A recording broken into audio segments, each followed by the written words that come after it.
Bonjour, cette vidéo s'adresse aux amateurs de Perplexus qui veulent savoir lesquels acheter parmi les quelques 70 Perplexus existants en 2022. Je précise où les acheter et quelles sont leurs différences dans d'autres vidéos. Tant que c'est un circuit qu'on doit parcourir avec une bille dans un volume fermé et qu'en cas de chute, il faut tout recommencer, c'est un Perplexus. On commence par l'original qui a été réédité. Maintenant il s'appelle Beast, mais il n'y a que les couleurs qui changent. Il y a la version d'origine, le Superplexus, dont le circuit est identique, avec un peu d'électronique pour chronométrer les temps de parcours. Une version décorée où certains passages ont été modifiés, et une version légèrement plus petite, avec deux morceaux de circuit complètement différents. Il y a aussi un format 1/2, sans modification du circuit, une variante de ce format contenant une spirale et un pont à bascule, et une autre variante décorée, dans laquelle un tronçon a été remplacé. Enfin, une version miniature qui fait partie de la série des World's Smallest et une version géante introuvable à l'heure actuelle. Parmi toutes ces versions, je vous conseille le modèle de base où la difficulté est très bien dosée et le modèle décoré au format 1/2 qui est très agréable à jouer. On passe au Rookie, lui aussi réédité et renommé Rebelle, mais il n'y a que le nom et les couleurs qui changent. Il possède une variante Harry Potter avec un circuit identique plus un socle et une variante renumérotée. Il existe une version décorée que je n'ai pas réussi à me procurer et une variante de cette dernière où plusieurs passages ont été modifiés. Pour finir, il y a aussi un format 1/2 dans lequel tout le parcours a été repensé. Si c'est pour un enfant ou un débutant, la version de base est très bien. Sinon, prenez plutôt la version décorée et modifiée. La difficulté est comparable à celle de l'original. Dans la gamme principale, l'Epic a aussi une réédition avec un changement de couleur. Il y a deux variantes simplifiées où les passages les plus difficiles ont été enlevés et la majorité des étapes a été modifiée. À la base, c'est le même circuit, c'est juste les modifications qui sont différentes. J'ai trouvé le plus petit légèrement plus difficile. C'est peut-être pas utile de prendre les deux variantes, mais je vous conseille quand même les trois. L'Epic est dans la catégorie de difficulté la plus élevée, ne le prenez qu'en connaissance de cause. Les deux autres sont d'une difficulté intermédiaire entre l'original et l'Epic. Le Perplexus Twist possède une version renumérotée mais sans changement de circuit et un modèle miniature qui fait partie de la série des World's Smallest. C'est le début de la catégorie la plus difficile. Si vous cherchez le défi, je vous conseille la version de base. Il y a des classiques qui ne font pas partie de séries particulières et qui n'ont pas de variante. C'est le Warp, le Star Wars et le A-Mini qui est introuvable. Parmi ces Perplexus, je vous conseille le Warp. Il se situe entre l'original et l'Epic. Et si vous aimez vraiment la difficulté, procurez-vous le Star Wars. Dans la catégorie la plus dure, c'est le dernier des trois, avec l'Epic et le Twist.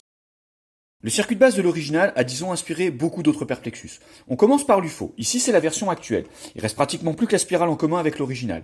Il existe une version très proche de l'original et une variante de cette version qui sont sorties il y a plusieurs années, mais j'ai pas réussi à me les procurer. Les variantes restantes, c'est que des petits formats. Un porte-clés, une version légèrement différente sous forme de cœur, une variante du cœur sous forme de globe, encore un porte-clés légèrement plus large, et une version dont les deux hémisphères tournent l'un par rapport à l'autre.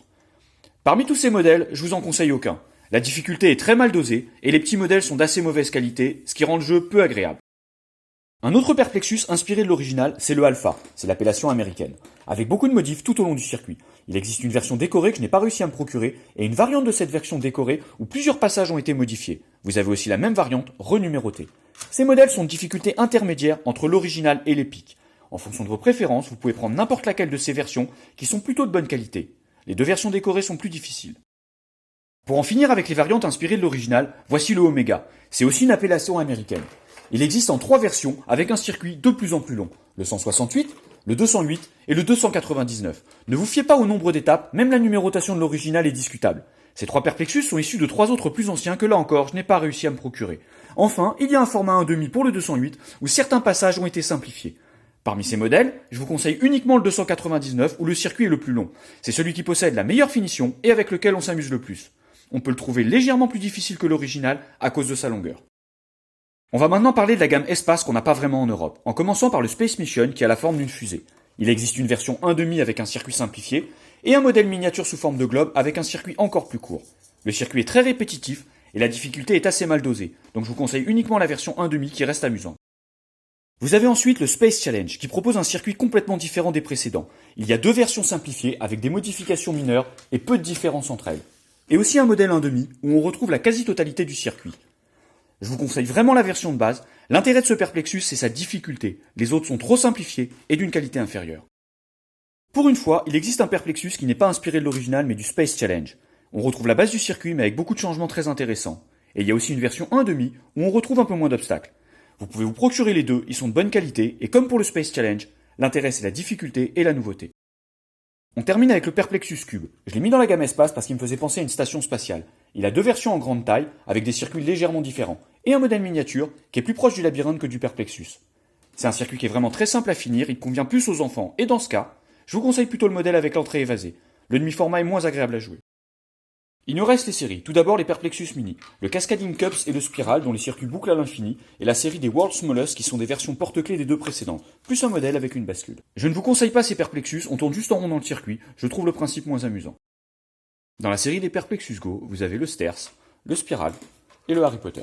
Je vous conseille le Harry Potter malgré sa difficulté, il propose un circuit vraiment intéressant. Les deux autres sont plus classiques. Il y a aussi deux Perplexus Micro, le Draco et le Cubot. Procurez-vous le Cubot, il est vraiment chouette et la difficulté est bien dosée. Je suis très fan du côté artistique du Draco, beaucoup moins de son circuit, si vous êtes collectionneur. Pour la série du Rubix, l'hybride, c'est celui qui fonctionne comme un Rubix de 2. Le Fusion, c'est juste 3 tranches qui tournent l'une par rapport à l'autre. Entre les deux, je vous conseille le Fusion. Il y a moins de manipulation pour trouver son chemin, ça le rend plus amusant. La dernière série n'est pas de la marque Perplexus, c'est les deux Yuxin. Le circuit de base, c'est l'original, mais il a été tellement modifié qu'on le reconnaît pratiquement que sur un seul passage du circuit. Ils sont un peu difficiles et c'est pas de la super qualité, mais vous pouvez prendre les deux parce qu'il y a du challenge. Comme le principe m'intéressait moins, je n'ai pas mentionné les Perplexus où l'électronique intervient dans le déroulement du jeu, à savoir le Revolution Runner et le Lightspeed. J'ai aussi exclu de cette présentation ce que je ne considère pas comme des Perplexus, notamment les casse-têtes Sidewinter et Twisted, même s'ils sont de la marque Perplexus, les tirelires type Moneyball et tous les labyrinthes avec ou sans trou dans le parcours. A bientôt dans une prochaine vidéo. En attendant, tu peux t'abonner à ma chaîne, activer la cloche et mettre un like. Merci.